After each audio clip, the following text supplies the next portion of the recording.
What's going on, everybody? This is Tony from Strictly Beta MTG, and I'm coming to you now with Green-Blue Infect for George Doty requested a $40 budget modern Infect deck. So, we've got this at $41, rounding up a little bit there, just to be on the safe side. We've got 4 copies of Glistener Elf, basic 1-drop with Infect. Just need to have that 1-drop. After that, we've got 4 copies of Blight Mamba. This is another Infect guy. He's going to be one of our 2-drops, and he's got Regenerate, and that's very useful for us here, so we just had to have him. After that, we've got 4 copies of Blighted Agent, the other 2-drop with Infect, and this one happens to be unblockable, which is really handy for us being able to consistently and constantly get our Infect damage through. And all around, it's just really invaluable. So let's dive into the spell list here. We've got 28 spells. Starting off that list, we've got a free pump spell. We've got Mutagenic Growth. +2/+2 for 2 life is pretty much unbeatable. So, yeah. Moving right along, we've got another Phyrexian spell. We've got 4 copies of Jataxian Probe. This is where the bulk of the money was spent on the deck, actually. It's about $3.11 on TCG Player. And we needed 4 of them because it's going to let us cycle through to other pump spells, as well as give us information on our opponent's hand for the protection spells that we may need to hold up for, as well as Blight Mamba's regeneration effect. Either way, that information is very useful and somewhat vital sometimes to making the deck work.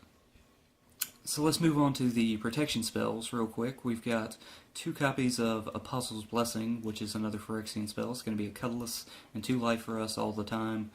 It is just a colorless and a white, but 2 life for us because we don't have any white sources. After that, we've got 4 copies of Vines of Vastwood, basically giving our guys hexproof in shorter terms, as well as if we kick it for the additional green mana, it's going to be a +4/+4 pump. And that's really huge. It's really good. After that, we've got our Giant Growth. Typical pump spell, not much else to say there. It's Giant Growth. Makes our guys giant. After that, we've got 2 copies of Rancor. This is the 3rd card where we spent the bulk of our money at $3.18 for the 1 copy apiece, but we have 2 of them in here. +3/+0. Handy for all of our guys. It's a 1-mana pump, basically. On top of that, it gives them trample, so Glistener Elf and Blight Mamba can get their damage through more effectively. After that, we've got 3 copies of Wild Size. Now we're starting to get to the top of the curve here at 3 mana. +2/+2 and trample, pump spell, plus trample to help our blockable guys get their damage through, as well as drawing a card to help us dig for other pump spells and whatnot.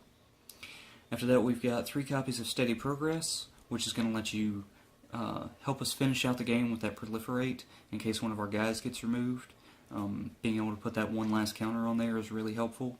After that, it draws a card so we can keep cycling for more pump spells and things. After this, we've got the actual top of our curve at 6 mana, Become Immense. Realistically, we can delve this down to 3 or 2, sometimes even 1 mana, and a +6/+6 pump like that is just a huge blowout when we use it. It's amazing. It's amazing. It is an immense game swinger. So let's talk about the land base for just a quick second. I've got us running 14 forests and 6 islands, and that's because we've got a couple more blue spells on the board, and we just want to make sure we've got the blue for Blighted Agent and Steady Progress, and occasionally Jataxian Probe when you don't want to pay the 2 life for it. We're not running any duels or any fetches or anything, and that was to save on the budget. That's one of the main areas for improvement, really, is dual lands and fetch lands to thin your deck and whatnot. After that, let's move on to the sideboard. We've got 3 copies of Nature's Claim. This is basically against any artifact or enchantment heavy deck. Affinity and Tron are the 2 that come to mind. But there are plenty of other decks that take that abuse those sorts of things. So by all means, use it against whatever you need to. And don't worry about the 4 life gain. We're an Infect deck. We don't care. You may as well not read that line of text. After that, we've got 3 copies of Pithing Needle, and we just really want to see this against certain matchups, like Death Cloud and Tron, where they've got Liliana of the Veil and Karn Liberated, respectively, and those cards can just wreck us. So we really want to see Pithing Needle in those matchups. And at the same time, they're also handy for any other deck that you come across that ends up running Planeswalkers. This is your way to sort of combat that. After that, we've got 3 copies of Reality Shift, because you just need removal sometimes. You could also use Pongify or Rapid Hybridization, but they only destroy the creature, they don't exile it, and it also gives them a 3/3 instead of a 2/2. So I felt like Reality Shift was just a better option for us, though it does cost 1 more mana, so I'll leave it up to you guys on what y'all would like to use there. After that, we've got 4 copies of Spell Pierce. This is the 3rd card where we spent the bulk of our money at $1.86, so about $2 a copy here.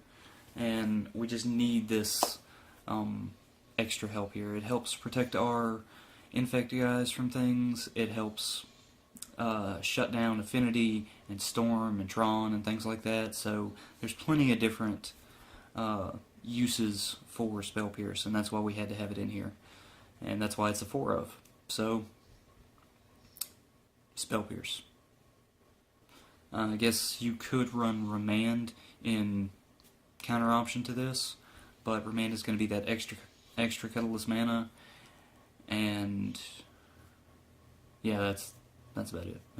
It's just the extra colorless. So if you've got Remand, by all means, but it is about $5 or $6 right now, I want to say, so it's still fairly pricey compared to this. After that, we've got the last card on the board is 2 copies of Tezzeret's Gambit. Arguably, you could swap out Tezzeret's Gambit with Steady Progress and have 3 Gambits and put something else on the board as a 2 of. But I didn't want to clog us up with Phyrexian spells, just 2 in the board in case we need the extra card advantage, or maybe we want to see Proliferate more, just because it's going to help us close the game out. And that's going to do it for the deck. So let's throw up those power ratings and talk about those for just a second. The deck is really fast. It's really fun.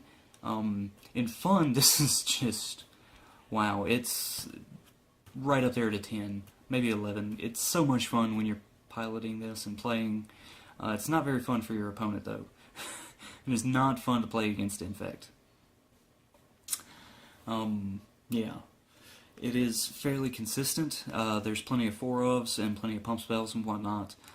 It does sometimes have to mulligan a lot.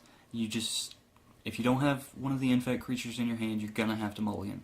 Do not take a hand that doesn't have a creature. You will regret it. You will sorely regret it, and it's gonna cut down the speed of the deck and everything else. It's not worth it.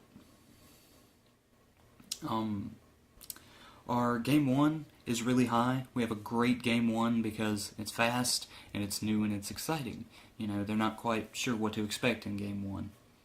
However, in game 2 and 3, after boarding, they know what to expect, and that's why it drops down to a 5. We've become predictable, and they know what we're going to do. We're going to throw an Infect guy out there and start pumping him up. So as long as they have a way to remove it and deal with it, they've got us. So that's why we also have Spell Pierce in there for extra protection for those guys. Yeah. All in all, it's a fairly up-in-the-air thing